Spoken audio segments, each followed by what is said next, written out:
ঢাকা টাঙ্গাইল যমুনা সেতু মহাসড়কে চলন্ত বাসের ডাকাতি ও নারী শ্লীলতাহানির ঘটনায় ৩ ডাকাতকে গ্রেপ্তার করেছে পুলিশ। উদ্ধার করা হয় যাত্রীদের লুট হওয়ার টাকা, স্বর্ণালংকার ও ১৯টি মোবাইল ফোন। পুলিশ জানায় গ্রেপ্তারকৃতদের বিরুদ্ধে বিভিন্ন থানায় একাধিক মামলা রয়েছে।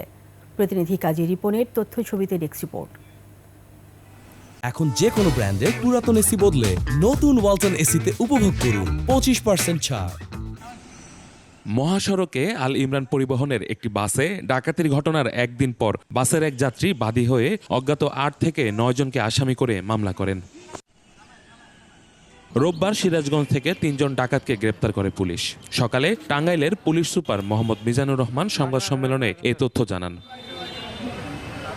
তিনি জানান, বাস ডাকাতির মামলার রহস্য উদ্ঘাটন, লুণ্ঠিত মালামাল উদ্ধার এবং আন্তজেলা ডাকাত দলের ৩ সদস্যকে গ্রেপ্তার করা হয়। এরা বিভিন্ন সময়ে সংঘবদ্ধভাবে ডাকাতি করে আসছিল। এদের বিরুদ্ধে থানায় একাধিক মামলা রয়েছে। ৩ জন সক্রিয় ডাকাত দলের সদস্যকেও গ্রেপ্তার করলাম। এই ঘটনার সাথে আরও কয়েকজন ডাকাত জড়িত আছে এবং আমরা ইতোমধ্যে তাদের নাম পেয়েছি। আমি তদন্তের সাথে সে নামগুলো এখন বলছি না। আমরা খুব শীঘ্রই বাকি ডাকাতগুলোকেও গ্রেপ্তার করতে সক্ষম হব বলে আমরা আশা করছি ইনশাল্লাহ। গ্রেপ্তারকৃতদের ৭ দিনের রিমান্ড চেয়ে আদালতে পাঠানো হবে। অন্য ডাকাতদের গ্রেপ্তারে অভিযান অব্যাহত রয়েছে বলে জানায় পুলিশ।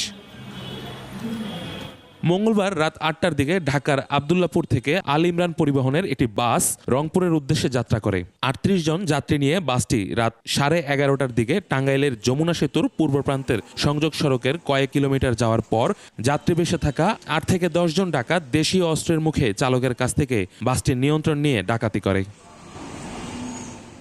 ইউসুফ হাসান নাইম, ২১ টেলিভিশন।